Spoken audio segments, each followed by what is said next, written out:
Paul Hankins is the Vice President of Operations, Salvage, and Engineering Division, representing recycle and salvage constituents. Paul has more than 22 years of management and supervisory experience with the federal government and private industry, including a distinguished career in emergency response management with both the U.S. Navy Supervisor of Salvage and the Alaska Pipeline Service Company. After serving in the United States Navy, he is a graduate of the United States Navy Academy, where he received a degree in naval architecture, and the George Washington University, where he received a master's degree in environmental management. Please welcome Paul.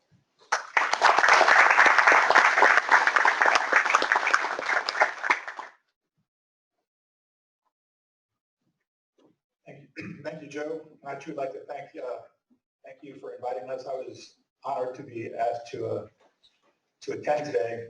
But one quick observation, though, if I'm one of the faces of SNAME, I think I may have identified a marketing flaw for you guys.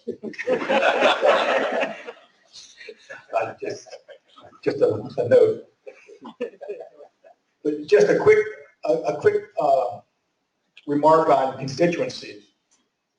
From the salvage industry's perspective, and that's where my world has been for the last 20 years, it's in the salvage world. You can just think of us at the end of the pipeline, and here's our pipeline right here. All the stuff that these guys do, they just feed right down to us, and we end up figuring out how to either fix it or get rid of it. Because if there's one guarantee in this world, the first guarantee is that somewhere along that line, somebody's going to screw up. And the ship is going to end up on the rocks or worse. Or the second guarantee is that the thing's just going to stop working, and it's got to be scrapped someplace. So I thank all these ladies and gentlemen for being that great pipeline for us. But on a more serious note, we really do rely on everybody to make what we do a success. And a good case in point is a job that I just came off of recently in the Columbia River. A large 50,000 deadweight ton bulker full of wheat tore its bottom out on a rock thanks to the pilots. We don't have any pilot representation here, so I can blame them. But that the pilot went too far to the right, hit a rock, and basically tore a hole into the forepeak in the ballast tank. Fortunately, it was a double hull tank, or a double hull ship, so the cargo was okay. But if anybody's gone to the Columbia River is good for one thing: loading cargo. It's not too good at unloading cargo. So there is nowhere on the Columbia River where we could offload that cargo efficiently. So we had to repair this ship in the river at a 40-foot depth, putting this big 20-ton patch, 50-foot long, on the bottom of the ship. A challenge anywhere, but in a river with 3 knots of current, it became especially challenging. But we could not have done it if it hadn't been for representatives from everybody at this table. The cargo owners, they helped, the shipyard, getting the lines drawings and the offsets so we could build this patch so it would fit properly. All those things had to work just right for us to be successful. So I'm sure we're not too different than any of the other segments of the industry. The only way we can be successful is to work together. Another sea story I will tell is just to kind of tell you how I got involved with SNAME the first time. Back when I was at the Naval Academy as a youngster, I wanted to be a naval architect because what do all young naval architects want to do? They want to go out and design sailboats and race for the rest of their lives. That's what I wanted to do, yeah. Go to the Naval Academy, I can sail for free, I can learn how to design sailboats. So that's why I ended up at the Naval Academy. So now my second year at the Naval Academy, I'm looking around thinking, maybe this wasn't such a great idea. But I'm there, and one of my advisors, Dr. Compton, is asking me what I want to do for my junior project.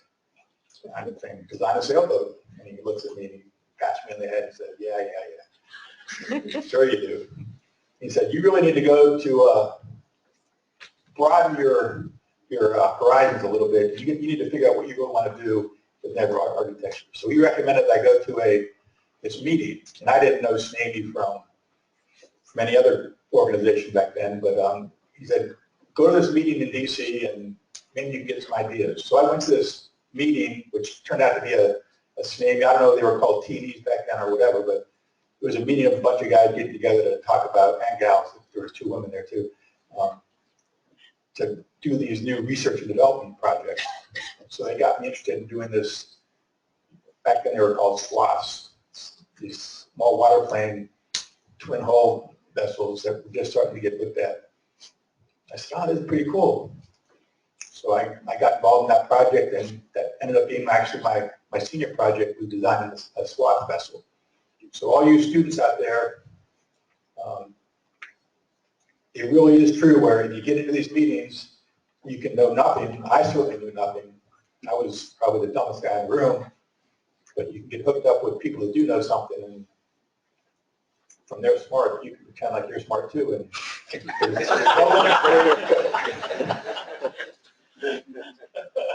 so that's all I had to say. One more quick C story though, just talking about, hearing Kathy talk about these new regulations that go out, that are coming out.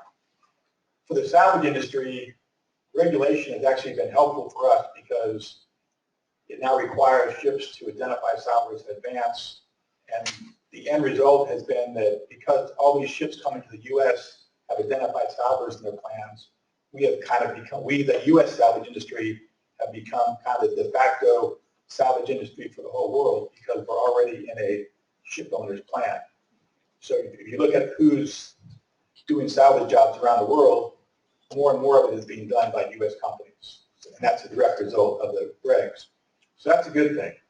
A bad thing, though, is what Kathy was referring to with these exercise regulations. Anybody, do we have any ship operators in the room?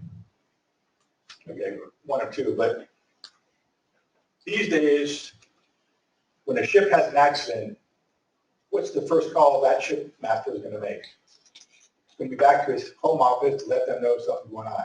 In the home office, their ops department or wherever, they're going to figure out what to do. That's just the way it is, right, Kathy? Am I wrong? Or the QI, actually. Or the QI, right. The QI is going to be his first the call. QI, but these regs now require the master, if he has a salvage incident, well, he doesn't require them to do this, but the exercise requirement is that the master has to call the salvor directly and do what they call this remote assessment. So the master is going to tell this salvor on the other end of the line this problem that he's had in an exercise, and what should the salvor do, or what does the salvor want the master to do? Sounds good in theory, right? Except now a master has to do that every time he comes into the U.S. once a year. He's got to do that. Take up more of his time. But more importantly, if it really happens, is the master going to do that? No. The master's going to call a QI, and the QI is going to call a salvor. So we got the Coast Guard requiring us to do this extremely onerous exercise regime that has nothing to do with the way we do things in reality. So I tell that story because it's important for all you up-and-coming students and young professionals. It's important that we push back. Just because the reg doesn't mean that anybody at the other end of that regulation had some divine providence that this was the way to do things. These regs have been passed on and on. For every 2 years, the person responsible for them moves on, and then somebody else comes in. So you get this hodgepodge of stuff, and people think that, oh, this must be the way to do it. But it's important that we as an industry push back when we should push back, to make sure that we're doing things the right way and doing things that do not make sense. We don't do things that don't make sense. A double negative. But thank you very much, and we look forward to your questions.